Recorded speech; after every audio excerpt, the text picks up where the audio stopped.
Poutine semble être désormais l'ogre, le grand méchant loup qui nous est présenté partout. Alors là, moi, je ne sais pas, mais je trouve cette histoire encore assez rocambolesque. Je n'en sais rien. Je suis comme tout le monde. Enfin, non, pas comme tout le monde. Moi, comme je l'avais dit pendant la présidentielle au moment de l'affaire du gazage qui avait fait grand bruit, où on m'avait sommé de condamner le régime de Bachar el-Assad, alors que j'avais dit mais je n'en sais rien. Et l'histoire m'a donné raison, puisqu'on sait maintenant que ce n'étaient probablement pas les troupes de Bachar el-Assad qui avaient procédé au gazage. Là, on est dans la même situation. On nous somme, à travers tous les pays occidentaux, que la Russie a commandité l'assassinat d'un agent double, d'un ancien espion russe qui avait été retourné par les Britanniques, et de sa fille, par l'usage d'un gaz innervant, le Novitox ou quelque chose comme ça, qui serait produit par les Russes. Et donc, d'un seul coup, le gouvernement britannique dit que c'est un immense scandale, et puis la France, l'Union européenne, le Donald Trump, l'OTAN, tout le monde y met son grain de sel, c'est un scandale, la Russie très méchante. Je n'en sais rien. Mais moi, je raisonne logiquement. Qui était le type qui a été, d'ailleurs, au moment où je parle, il n'est pas mort, il est dans un état critique avec sa fille. C'était un agent double qui a, je crois, 66 ans et qui avait été échangé par la Russie aux alentours des années 2000 contre 10 espions russes. Et si la Russie l'avait échangé, c'était un Russe qui avait été retourné par les Britanniques, mais qui avait été arrêté en Russie. Si les Russes l'avaient relâché il y a 18 ans, c'est que voilà, il n'était plus, il ne menaçait plus grand-chose. Il n'était plus menaçant. Et donc ce type s'était réfugié au Royaume-Uni. 18 ans après, la Russie d'un seul coup se dirait nom d'une pipe, il faut absolument qu'on l'assassine. Déjà, je trouve ça un peu curieux. Ce que je trouve également très curieux, c'est que ça se produit à 2 jours de l'élection présidentielle en Russie, où tous les observateurs savent bien que Vladimir Poutine va être réélu triomphalement pour un 4e mandat. C'est quand même, pour le moins, mal choisi. Si j'étais Vladimir Poutine et si je voulais assassiner tout le monde, je dirais je ne vais pas faire ça juste avant mon élection. Je dirais je vais attendre quelques jours. Ça fait 18 ans qu'il attendait, on pourrait attendre encore quelques jours, non? Ça tombe sous le sens. Troisièmement, il va y avoir cet été la Coupe du Monde de football en Russie.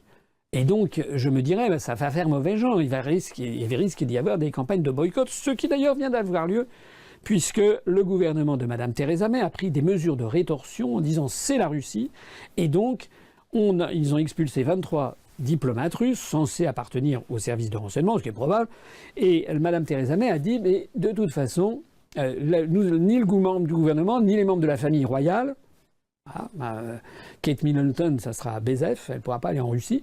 Et ni les membres de la famille royale ne pourront se rendre en Russie pour la Coupe du Monde de foot. Là aussi, je trouve ça vraiment étonnant. Alors, il faut appliquer à tout ça, vous savez, un dicton latin, qui prodet, comme on disait en latin, c'est-à-dire à qui ça profite?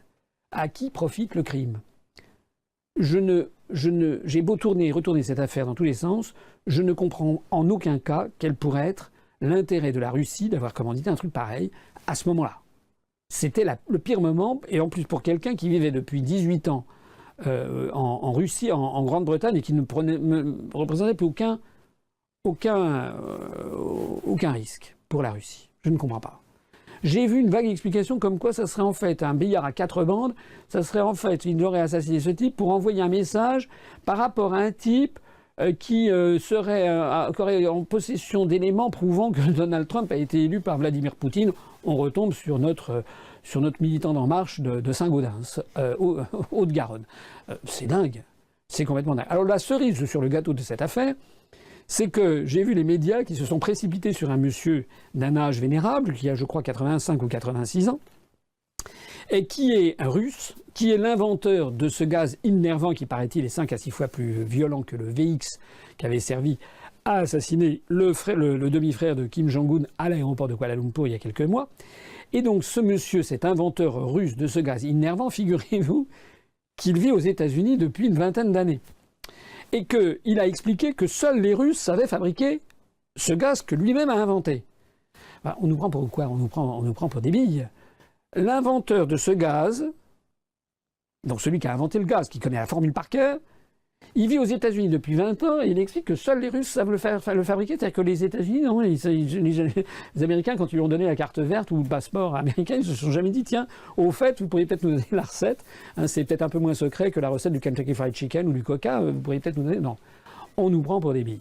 Donc moi, je trouve dans toute cette affaire le plus extraordinaire, c'est la réaction de l'ensemble des pays d'Europe et notamment de la France, parce que il n'y a même pas eu d'enquête. Le type, j'allais dire, le cadavre est encore chaud, il n'est même pas mort.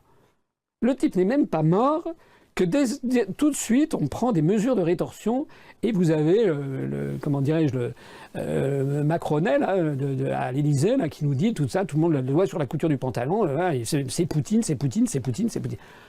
Bon, je sais pas, moi je trouve ça dingue, j'ai l'impression que les pays occidentaux sont dirigés de façon délirante. On a l'impression que désormais, c'est comme s'il y avait, je sais pas, des commanditaires qui disaient attention, Poutine, il faut absolument le flinguer, donc on va s'organiser tous copains, voilà, les pays de l'OCDE, hein, c'est-à-dire les États-Unis, le Canada, l'Union européenne, s'il vous plaît, tout le monde sous la houlette de Stoltenberg, le secrétaire général de l'OTAN, qui a dit c'est la Russie, et bien que tout le monde dit d'un seul coup c'est la Russie. Là-dedans, la Russie a eu beau jeu de dire attendez, on va faire une enquête conjointe. Donnez-nous